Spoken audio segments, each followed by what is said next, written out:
Today, fear, greed, and fraud.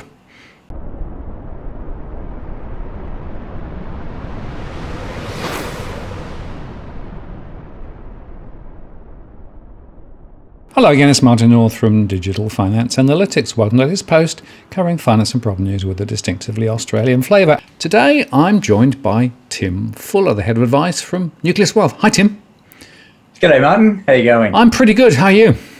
Very well today. Big topic. Yeah, it's really interesting and critical, right? This topic of fraud. I don't know whether you've been watching my channel at all, but interestingly, I've got somebody pretending to be me on my channel that always comes up and says, here's a WhatsApp number, go call it, right? Well, I'm nothing to do with Facebook. I don't do WhatsApp, but that's one example. Another one is these massive strings of people who comment about crypto, and halfway down, they'll actually say, this is the person who actually saved me. You know, those are frauds, those are real frauds, and there's all over the place. But that's just the thin end of the wedge, right? There's so much fraud in the finance and wealth industry, and the question is, how do you avoid getting caught? Because there's greed, people want to make a big profit, and there's fear of missing out and all sorts of things that are driving it. Now, you've actually written an article on this. I think it's a really good article, so let's go through it.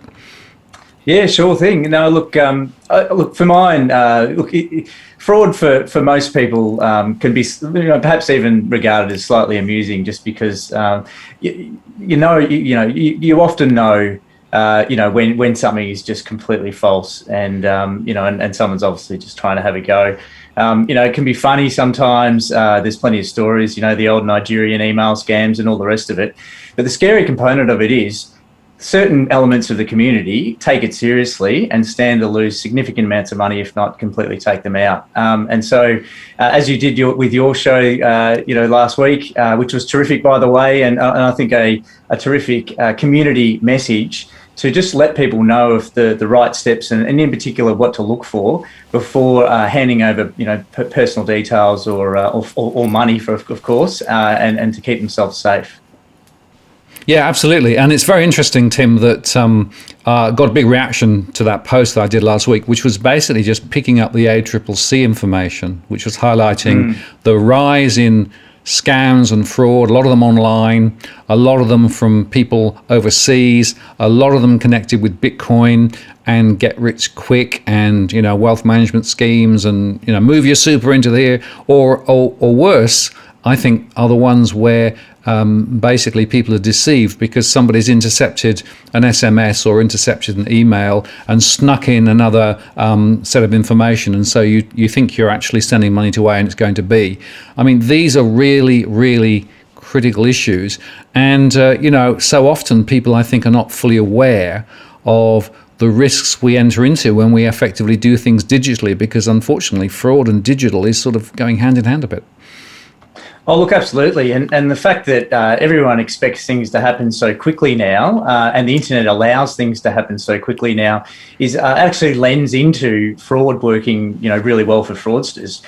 In days gone by, people did have time to consider opportunities and things that came across their way, pick their interest perhaps. I spoke a little bit about some of the key driving factors, I guess, or from a psychological point of view, that fraudsters will pick up on. And as you mentioned before, fear and greed, or as I put in the article, greed and fear. I start with greed first because that's the most common one. And as you mentioned in your show last week, the investment fraud, which is you get rich quick schemes or get rich fast or instantly or something like that, appeals to many people, particularly those, unfortunately, where they are in a little bit of financial trouble and they see this as a bit of a siren call, which then of course leads them even quicker into the trap. It's a key thing, and in going back to what you mentioned there with the cryptocurrency piece as well. The funny thing with fraud is that, don't just think because you can spot a Nigerian scam and quite often they're actually automatically put into your spam box now, that you're safe. The key piece now is that scams, like everything, are evolving, and you've got to be eternally vigilant, and also be vigilant for your family and friends. So just because you're following a great show like this and you are being kept up to date, Doesn't mean that everybody in your family are, and the last thing you want is to find out about something when it's too late and it can't be undone. Yes, and you're right about the evolution of fraud, right? So the fraudsters are getting more, clever because, of course, the technology enables them to do that. And I also think that we've also lulled ourselves into a false sense of security because we're doing more online now post the virus.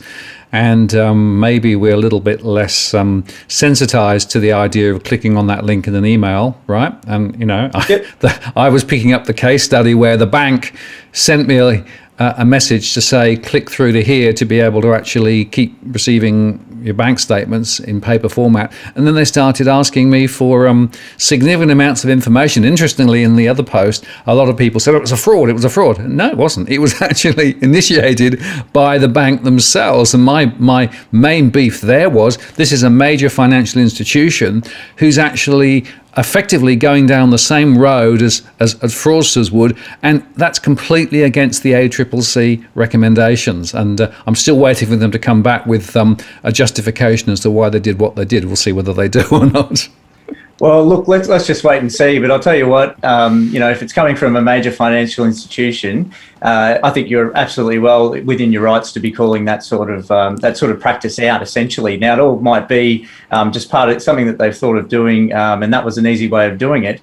But look, often the first thing when somebody asks you for information, particularly if they're coming from a major organisation or the federal government, and quite often scams purport to be from places like Centrelink or the Australian Tax Office, if they're asking you for information about yourself, wouldn't you stop and think, well, maybe you should have that information already? Why do I need to give it to this particular individual? And that's, of course, a really big red flag. And obviously, it's a big red flag for yourself that made you call it in. And as it turned out, it was actually a legitimate practice of theirs, which I'm sure is now very much under review. Well, it should be. I mean, I'll be interested to see whether they come back and just try and justify it in some post-rational way. But it was a really good case study for me.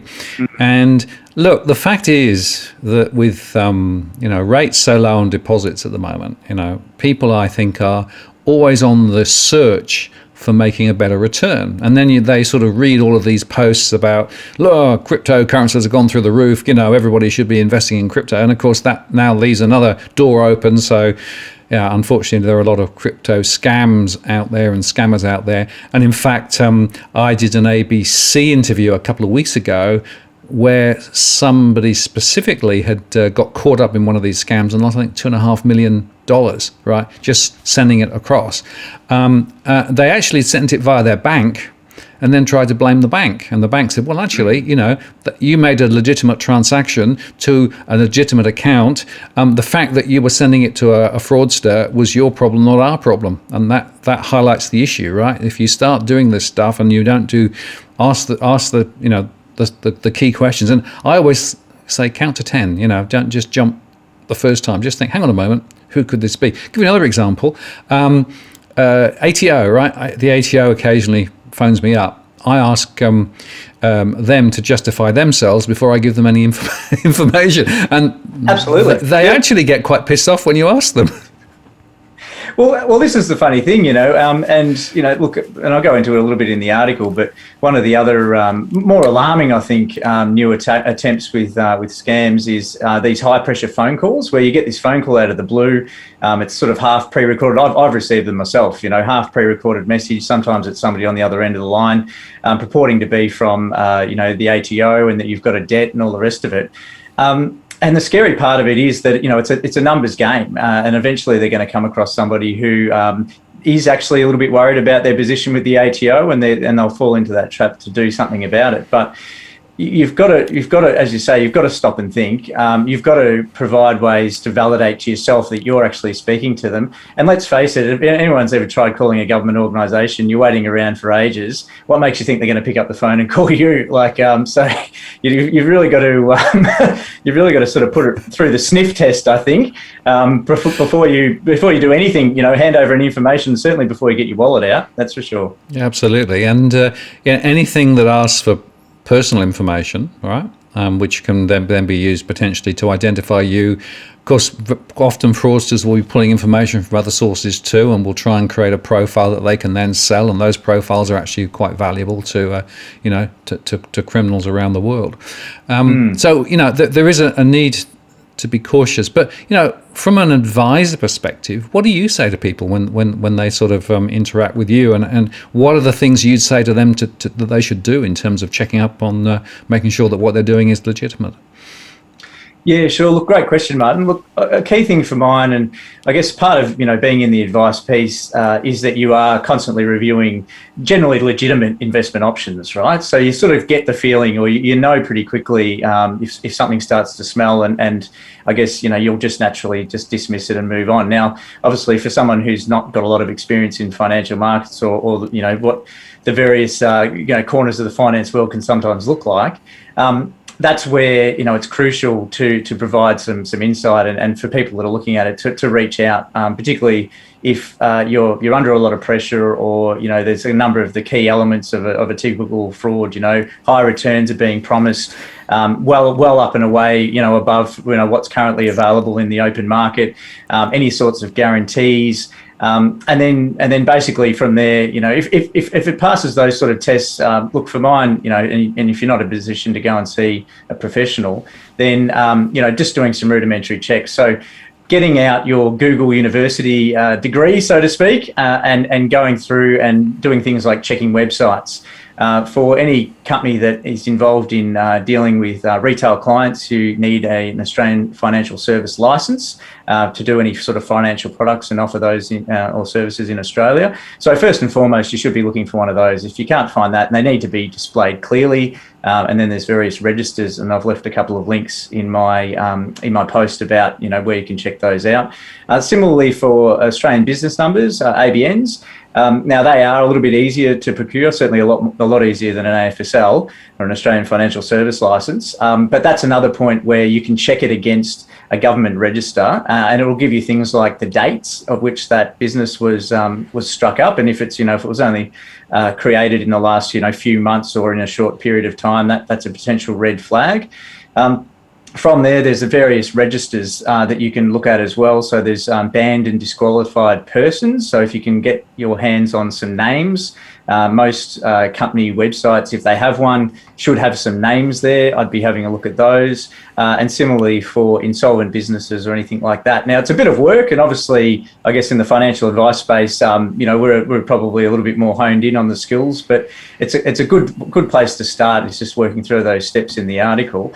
And then just finally, of course, is asking around. So, more often than not, you'll have some friends or family, hopefully that you can rely on, or that you can confer with, and say, look, I've got this opportunity. They're asking for this amount, and they're promising this amount at the other end, perhaps, and just sort of see whether or not it's got some gravitas with friends, or they can offer some help in really checking out the validity of the whole thing as well.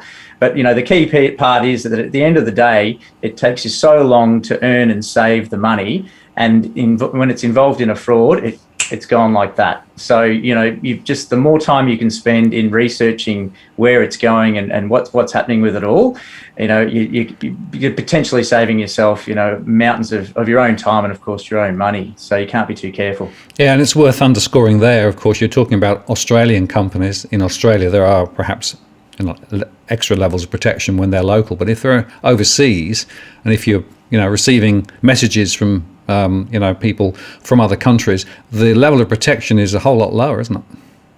Absolutely, and that's part of the reason why you want to be dealing with a company that has things like an Australian Financial Service Licence, because in order to have that, they need to be carrying insurances, they need to be carrying or have a membership to the Australian Financial Complaints Authority, AFCA, which is often the first place people go when they've been scammed, and then AFCA turns around and says, well, we've never heard of this company before, and we haven't got a whole lot of ability to chase this up for you.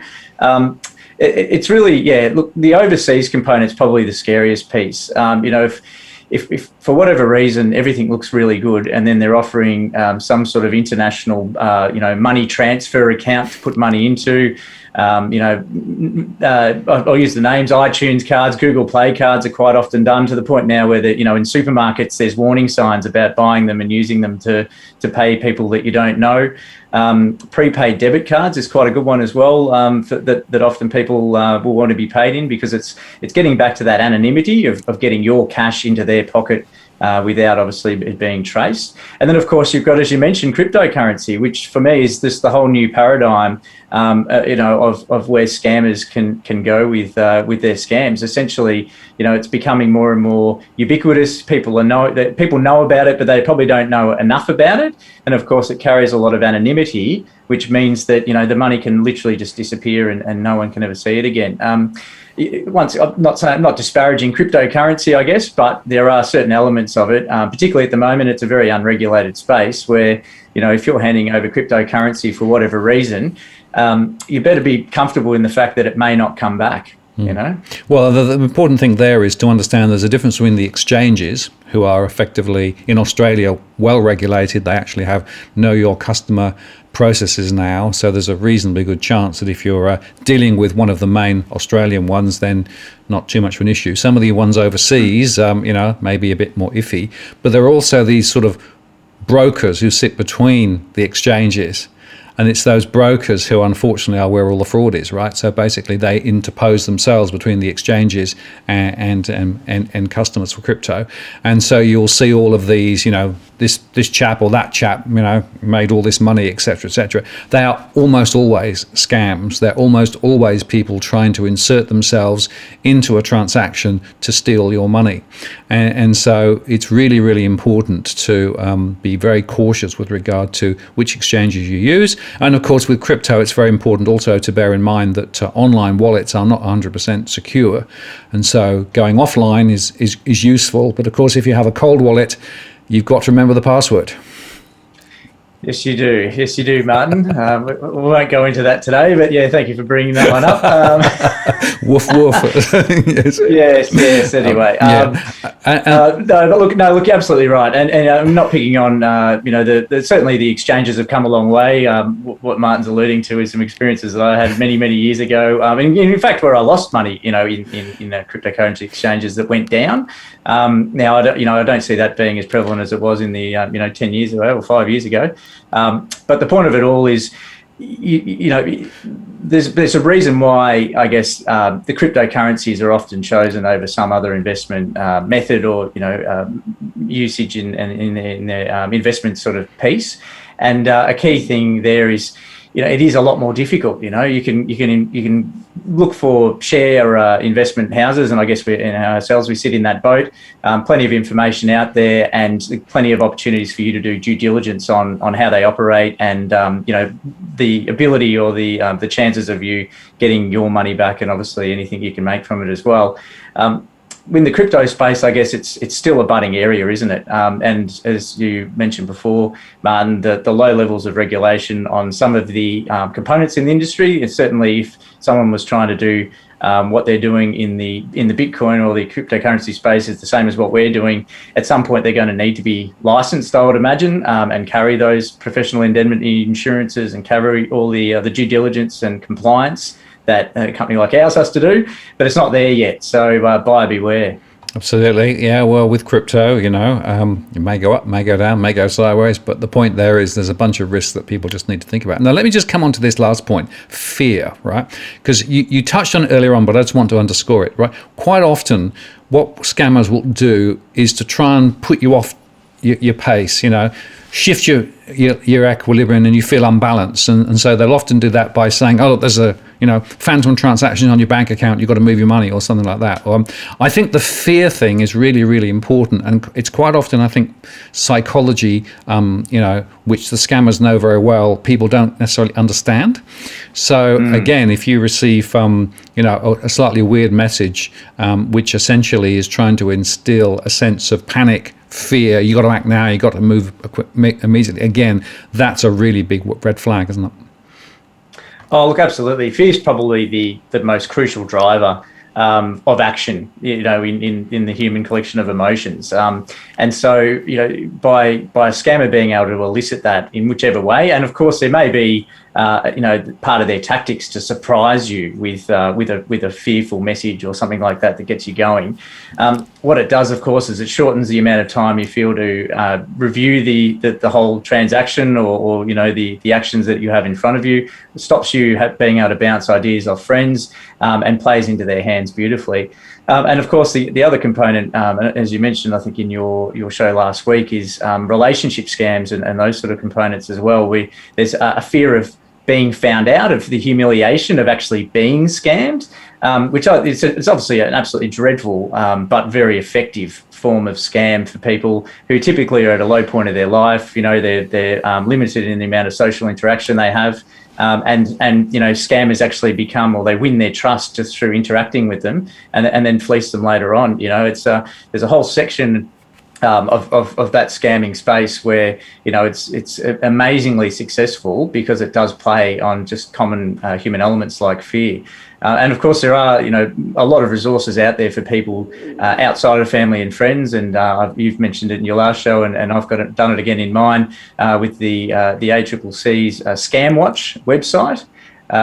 Which is a fantastic resource, and it gives you the ability for people who, I guess, if and going back to the fact that you're probably watching this and you're comfortable in knowing what scams are now, but there's always the potential for future iterations, and the whole thing's evolving. And so I would recommend people to sign up to the Scam Watch newsletter, just to keep you abreast, and hopefully then obviously your family abreast of any potential risks as well.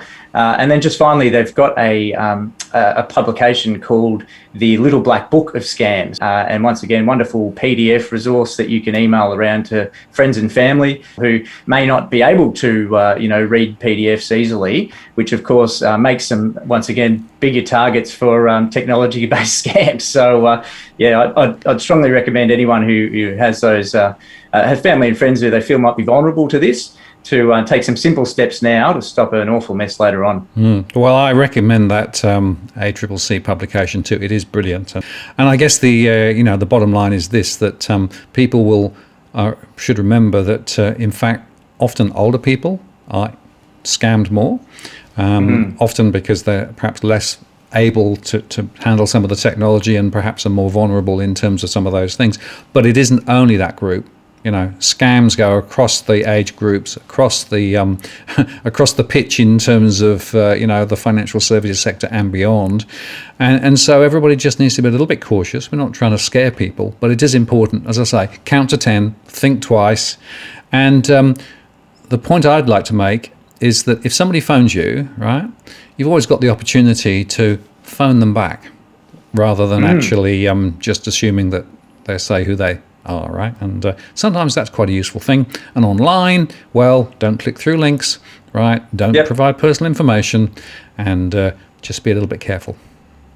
Oh, look, absolutely. All those things, I think, are just crucial. And exactly what you did the other day as well, where you get something that doesn't feel right from an organisation that you trust.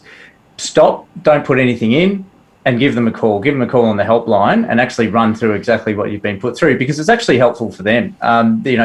Major banks are impersonated all the time.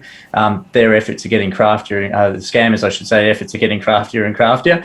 And so if you can let them know about something that you've come across with their brand on it, it helps them combat exactly the same problem. Yeah, absolutely. Interestingly, that particular organisation, who I haven't named, actually provided me with an email address that I could then send any phishing, or things that I thought were phishing from them. They'd actually then look at it directly. So that's quite interesting. But that wasn't very well publicised. So again, there's a big job to be done. Tim, I really appreciate. So sorry, Martin. Did you send them back the email that they sent you? Or? Yes, I did. Very good. And I'm waiting to hear what they're going to say, so we'll see. I really appreciate your time today. We'll put a link to the article below. I think it's a really good read. And, again, just underscoring, folks, take care, be careful, be cautious, and, you can protect yourself by doing that. Absolutely. Look, there's plenty of terrific investments out there. Just don't get caught in the wrong one that destroys your wealth and ruins your chance of financial success. Yeah, good on you, Martin. Absolutely. Thanks, Tim. Talk to you again soon. Take care. Cheers.